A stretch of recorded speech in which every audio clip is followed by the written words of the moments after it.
dust off your time machines and set them 1,000 years into the past. When you get there, grab the nearest English speaker. How can you tell? They're the ones that sound like this. Now hop back in and turn that dial 1,000 years into the future. What will future English be like?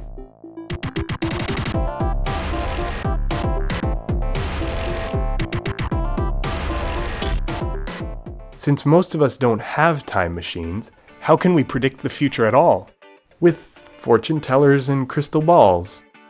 Or maybe with physics, which predicts that if a certain object travels a certain speed for a set amount of time, it will cover a certain distance, no more, no less. Say your mom jumps in Zoom car and tears away at 92 miles per hour for 15 minutes.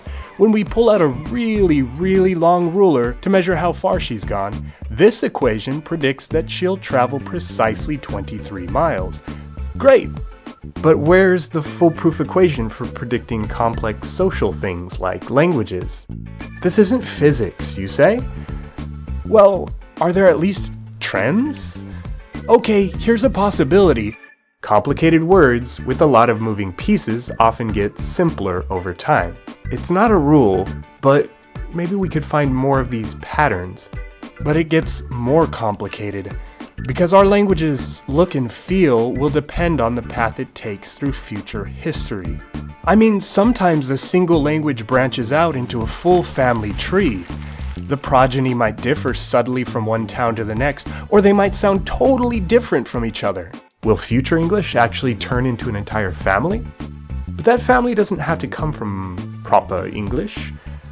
Close your eyes and picture what English looks like to you.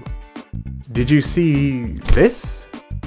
If your name's Professor Katru, you sure did. The people living in this inner circle think they speak the real English. But future English could be an underdog champ from India or China or even inner city slang. Dog. Remote islands, jungles, mountain villages. These kinds of places are sometimes home to rare languages that are almost like living fossils.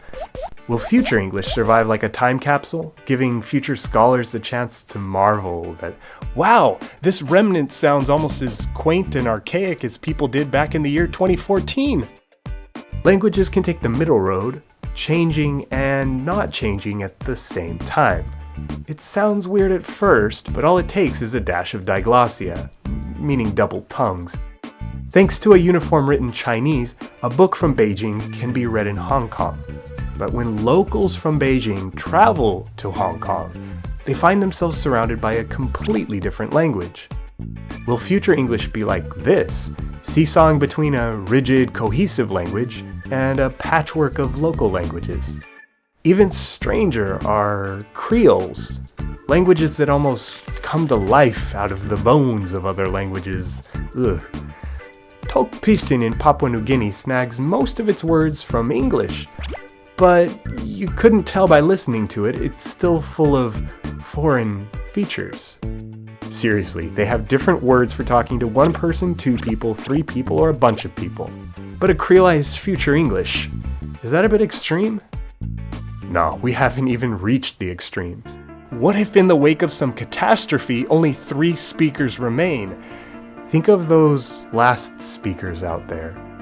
Or think of the loneliest man on earth wandering the Amazon. Are these the last breaths of once great languages? Meanwhile, whichever path you chose, the future of Zoom car seems pretty set.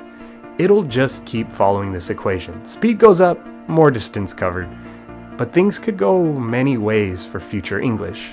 Come on, imagine the sci-fi utopias or dystopias or flat-out normal-topias we might find ourselves in. So perhaps, what will become of future English is not too different than asking what will become of future us.